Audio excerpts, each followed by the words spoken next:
130.000 ettari di territorio, dal fiume Tagliamento fino alla laguna nord di Venezia a Cavallino Treporti. Questo è il complesso ed esteso confine entro il quale opera l'azione continua e necessaria del Consorzio di Bonifica Veneto Orientale. Di questo territorio noi ne abbiamo circa l'80% che sta sotto il livello del mare, da pochi centimetri fino a oltre 3 metri, per cui l'azione delle nostre quasi 90 idrovore è fondamentale proprio per mantenere. Questa è la nostra attività caratteristica. Oltre all'azione ordinaria di prosciugamento delle terre, però, il Consorzio opera anche con interventi straordinari, quelli di manutenzione e miglioramento del sistema della rete di bonifica. Proprio oggi i vertici del Consorzio sono stati in sopralluogo ad alcuni importanti cantieri che riguardano gli interventi straordinari. Oggi siamo in visita a un'attività invece che è straordinaria,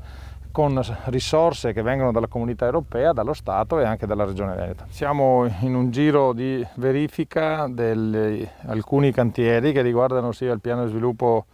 rurale nazionale, quindi con lo scopo di migliorare la prestazione irrigua e l'utilizzo e il risparmio idrico, e anche cantieri della tempesta Vaia cosiddetta, che attiene ad alcuni interventi di messa in sicurezza di importanti canali, tra cui in principal modo il canale Brian, che in più punti durante anche la tremenda vicenda della grande pressione che la pioggia ha fatto con grandi quantità d'acqua il 12 novembre dell'anno scorso, siamo quindi riusciti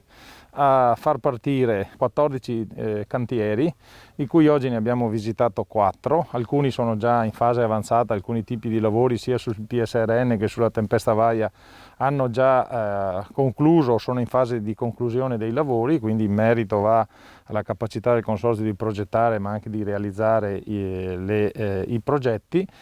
E oggi siamo appunto nel particolare visitato 4 cantieri che riguardano il primo delle opere importanti di attraversamento del fiume Loncon in comune di Annone Veneto e in comune di Pramaggiore, per appunto circolarizzare e migliorare il servizio idrico a un territorio che ne era sprovvisto a nord del comprensorio, ma con anche una funzione di sicurezza idraulica, perché i canali, una volta che smettono, e le tubazioni, una volta che smettono l'attività irrigua, possono essere utilizzate per la messa in sicurezza e la condivisione dell'eccesso di risorsa idrica, visto il sistema di idrovore di pompaggio che abbiamo. Poi abbiamo visitato altri cantieri come questo sul quale siamo, che è la sostituzione di un sistema irriguo fatto con canalette